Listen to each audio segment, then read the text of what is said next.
Karumba makalla matagi akhoi government ki side ki karumba any kind of mechanism na akhoi Myanmar ki Manipur da Churasanpur da Kangpopi da adik Chandel da tam Technopol district da ke amo hygiene grab ke habse Ferzol da habse hoji karim da haibngam dreba khangmangam dreba aduna ngasagi akhoi government of India na mamang da keno ki akhoi ki sigi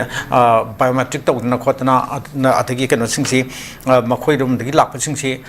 record fatna longna na ba na haiba wafam thamkiba adu Assam Rifles na matam khara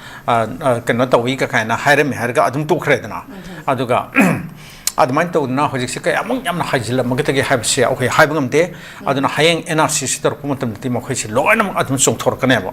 act kare hani in terms of thousands aduga lakh ta or psi aduna haibum ya si loinam khatu aga makhoi si moi karem ta se sang phutu punga moi dorni moi mapa mapu ngi pon pham kadai tano kari khundno kamain to bono kari year do lai no khapno haimna singwa okay NRC da okay Indian citizen amge keno ngi tawna na ba bona fide citizen ni habsi ut na bu khona bada okay document mayam changi dana haiba document sing sima khoi pi bangam da ba yare pi bangam moi dori neba yes makhoi mayam gi mark de ne kharabdi moina namdana akhoi gi artificial document haiba tari ko khudak tek temporary ad hoc basis ta makhoi sem sari pisang bidi yayaba maram di makhoi community gi mark ta achu achu pham pai ba mayam ma yawri ni na bureaucrat ta karida adagi mayam ma leiri ni na adna asimba moi gumba kano mayam tuna kano namdana makhida artificial oiba adi khudaki oiba temporary oiba natraka kare hani ad hoc adumba documents mayam ma piri hargasu makhoi moi loina makti pi ngambagi phimdi kaisu leini thajde ba aduna 100% ke manung ta makhoi khara piri hargasu ibana adubokta akhina hojik kano tor pamatam da ningthijna verify tor pamatam da NRC hajigi magi akhoi ki kano tor pamatam di madusu madu ho ba mayam se songthor kana ba aduna adagi area to da hayeng makhoi se loinam sokada ba pot amok oibanina moi loinam pulap makhoi se loinam Indian citizen amta nate haina hoje akhoi gi kainumba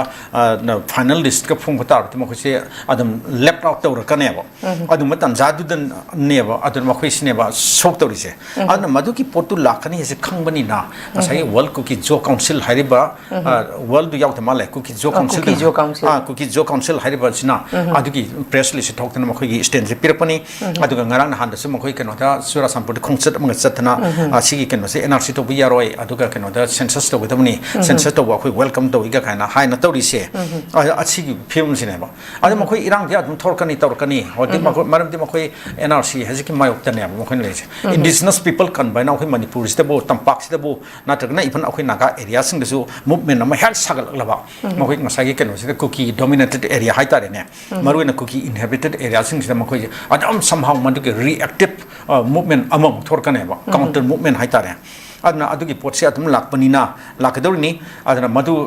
laksan toksano adu akhoi de tanpham thok demand tawdabani hojing ngarang su atum kenona akhoi JFT ki convener Brozendra Ningomba na hai ni karumba akhoi miyam ki demand NRC to update to hanba an haise masi hak phangri phoda khongjang sunglep lepo en haise ne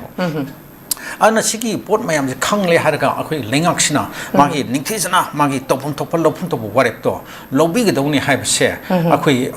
kanoda akhoi takare ni media channel khudamang ta hoje khana nei napti yobiriba akhoi ge manipur ge sigi professional expert sing ade scholar sing professor sing punamana loina haiduna leredana adumakta da hoje lengaksina ne kari no tawri basi akhoi khangdra haitare lengaksi wakhal da kari no makhoi na leribisin tawri ba phimjin kari no ade ge sri da keno ML khara keno da salaga ada Delhi da salaga takna dini khol dini kaina hai bo wapam adugi matang ne thoina bu paning dare hiale ma mayam pun masil oina khana nei na hai tare masigi keno da platform simang ta ju ngarang su nahak su yauna lena gre na